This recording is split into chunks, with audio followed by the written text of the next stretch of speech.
The What to Read Next podcast helps you build a TBR of future favorite books. In each episode, Lori and Maine interviews authors and book influencers to recommend books they loved for you to pick up today. If you're an avid reader, always looking for your next great read, then the show's for you. Hi, Claire. Welcome to What to Read Next podcast. Hi, thank you for having me. I'm excited. So happy to have you here. Tell us a little bit. Tell us what you've been up to.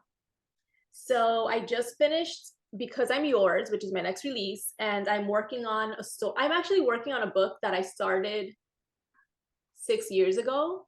Okay. I've had the cover for like 7 years. I'm dying to use it, and I'm obsessed. I'm obsessed. I'm glad that it took me this long because now I feel like I don't know. Now it's like it's exciting for me, which sometimes it's not, unfortunately. But this is exciting for me. Oh, this is so exciting. It was so exciting. I just realized I've been reading you for 6 years, actually, because I read The Player back in the day, back in the day. I was like, I don't know what this is, but I'm like, I like this. Yeah. I was like, I need more. Yeah, I love that one. I really do. It's so good. So tell us about Because I'm Yours. What is the elevator pitch? So it's a brother's best friend book. It's part of my Mafia series. So he's in the Mafia. He's in like the earlier books are all like the friends. So you get to meet him at some point, and he's kind of like the jokester, and like he's always like laughing. So this book is actually, in my opinion, not even dark. I mean, there's things still are like there's dark scenes and stuff, but it's not really dark. It reads like a brother's best friend. So, which is like weird, but also like I like it because it stays true to him. Like he's not like a dark person. He's not mopey. He's very much like, I know who I am. I try to be happy. I choose to be happy, and so yeah. So I got a question. What led you to, because this series you wrote the first book in 2018 and then revisited a couple years later. What led you to revisit the series? Because I read that standalone and I was like, it's a great standalone, don't get wrong. But yeah, so when I released that book, I had plans to continue the series at that point, but it really wasn't not well received in the sense that people didn't like it, but it wasn't something that people were actually reading. So because not that many people were reading it, I couldn't continue the series. I was like, I have to move on. I have to go to something else. Unfortunately, it sucks. It's terrible, but I hate doing it because I was so excited about it. Yeah. So I stopped it. And then last year, I want to say it was last year, I did like a TikTok and a lot of people started picking up the book. Yeah. And I was like, oh my gosh. And then they started saying like they liked it and they were like, they wanted more. And I was like, you too? Like, me too. Like, so really the people on TikTok were the ones who like made me go back to the series that I had planned, because I was like, now people are excited. So now I'm excited again. Yeah. So yeah, that's the power of readers. I love the fact that power of readers, the power of TikTok in some ways, like too, where our trends have shifted, but I think one of the things that TikTok has done is like it revisited books from 2016, 2017, 2018, old books, and try to realize, like, give them a new life, so those, it's like the passive income royalty, like, oh my gosh, I really did the work, and then they're like, and then realizing like, okay, we demand more now that we have read this. Now give us the follow-up. We want you to work now again. Yeah, I love it. I honestly love it. I mean, I know like there are a lot of issues on TikTok. I get it. Like it's true. Like the same authors keep coming up. It's like there's no, it's almost like people keep reading the same people and not like giving a chance to other people. Yeah. But I think a lot of people are being read who maybe wouldn't have been read unless it was for TikTok. Yeah. So it's beautiful because it's very organic. You don't have to, like, you're not paying for anything. Like, you're just there. Whoever likes it raves about it. Whoever doesn't says they don't like it. And yeah, it's very organic. I like it. I like it. And so talking about Mafia, because I feel like in 2018, there was a little bit of Mafia, but there was not a lot of Mafia the way that we see Mafia now in 2022, 2023, or like the past couple, since 2020. What led you to go back to this world of the Mafia world, Well, because I already had it planned, and then the TikTok thing finally pushed me over. Yeah. But back then, it's true, there weren't that many Mafia ones. And if they weren't really being talked about too much. Yeah. Which is like, I have this issue where I publish books that aren't popular at the time, and then they become popular later. And I'm like, and I don't know how to like revive a book. Like I can't do that. I can't even market a book. Like I'm terrible at those things. Yes. So I'm like, how do I even tell people I wrote this 5 years ago? Like, how do I even get them to read this? Yeah. It's so bad. But I love Mafia. I love, like, I wrote a Secret Society series, or I still have to go back to that. But I love Mafia. I love Secret Society. It's just kind of like, I love the whole, I guess, the secrets of it, really. That it's like very like, you know, it's hidden in plain sight kind of thing. Yeah.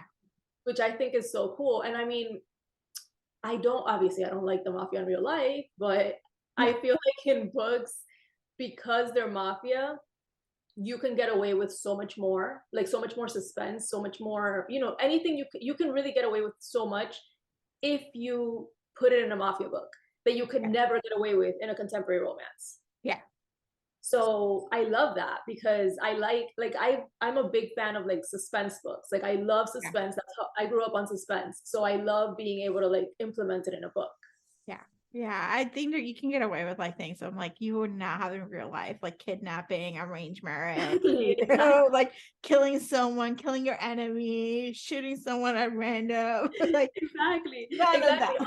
All those things. And I'm like, well, I mean, it's fiction. Like this is not, you know, it's not real life. Not real life. It's not real life, so it's fine. Yeah. So awesome. So tell us what you've been working on. Is this like a secret project, or is it something you're, you know? It's not well, this is the funny thing. I actually had released this cover whenever it was made, like 7 years ago, 6 years ago, whatever.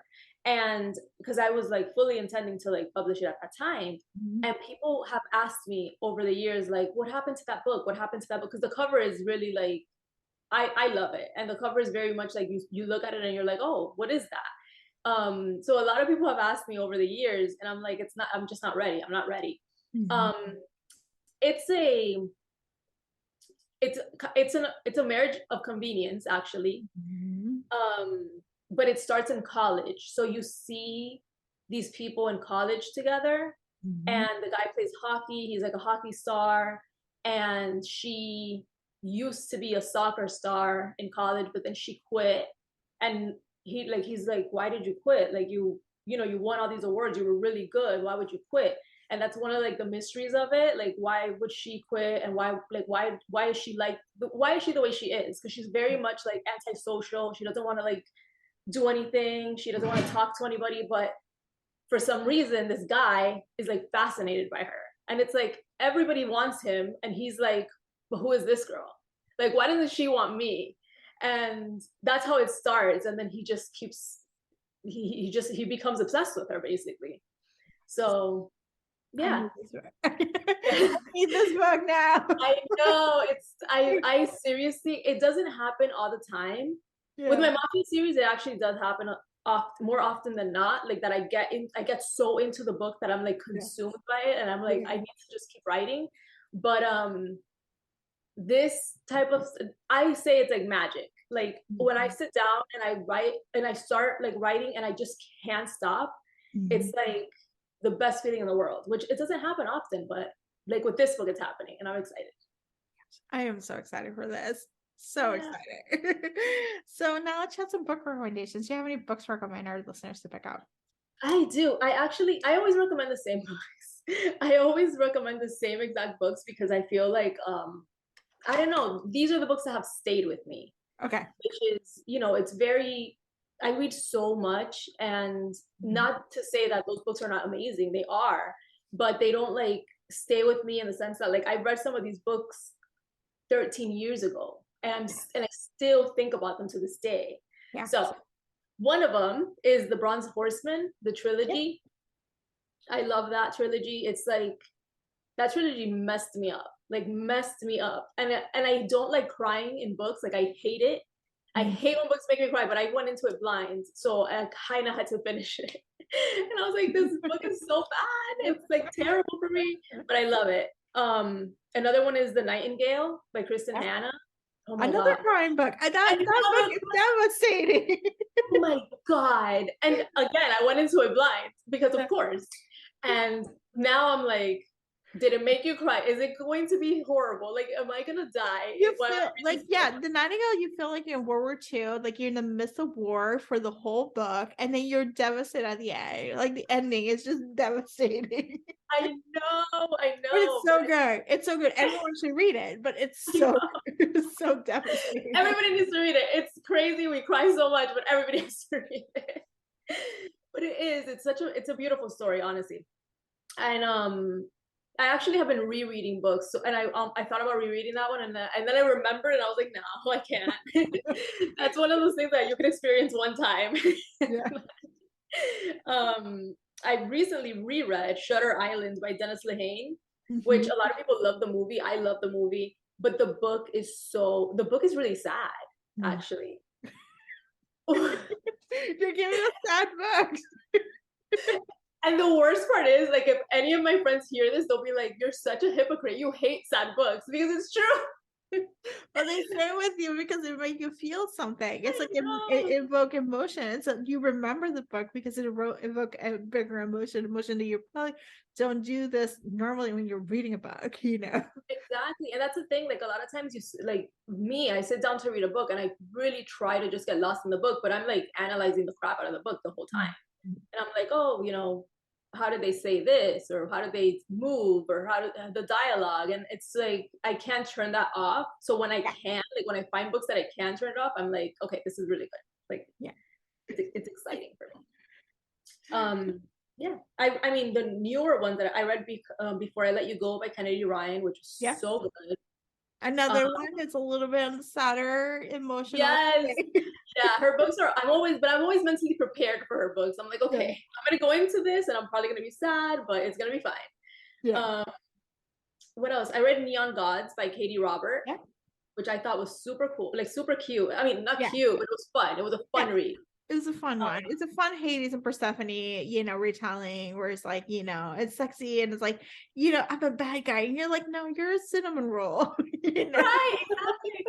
It's so funny because I always say I hate retellings. And for some reason, the Hades and Persephone ones, I love.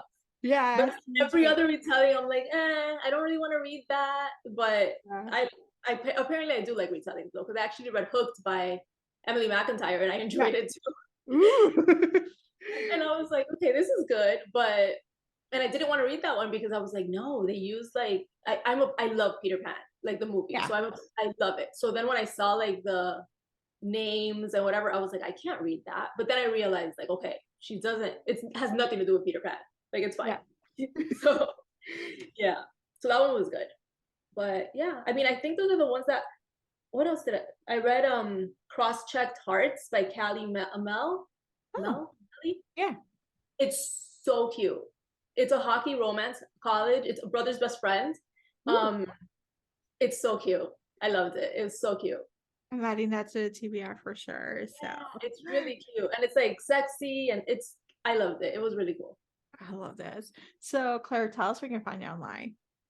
I'm on Instagram. I'm on TikTok. I think on Instagram I'm just Claire Contreras. You can look for Claire Contreras, and I'm on Instagram. Facebook I rarely use anymore. I go into my Facebook group, which is Claire Contreras Crew. I go in there. And even that I don't do often anymore, but it's mostly because I've been so busy just like focused. I haven't even posted on Instagram. Like I've been so like focused on like getting work done. Yeah. Because I tend to like overwhelm myself if I don't.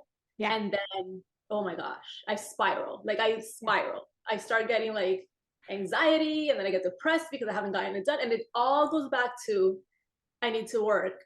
That's it. That's what it goes back to. It's ridiculous. So yeah, so I don't post often, but I'm on Instagram, I'm on TikTok, I'm on Facebook, I'm on Twitter. Also don't use it very often, and even there, like I just post random thoughts. So it is so good. So thank you, Claire, for being in the show. Of course, thank you. If you enjoyed this podcast, feel free to share with friends, subscribe, rate, and review the show. This is the easiest way to support the podcast. For a list of books mentioned and other romance recommendations, please visit whattoreadnextblog.com. Did you know you can purchase audiobooks directly from your favorite local bookstore? With Libro.fm, you can pick up more than 250,000 audiobooks, including bestsellers and recommendations from real booksellers. You'll get the same audiobooks at the same price as the largest audiobook company, you know the name, but you'll be part of a different story, one that supports your local community.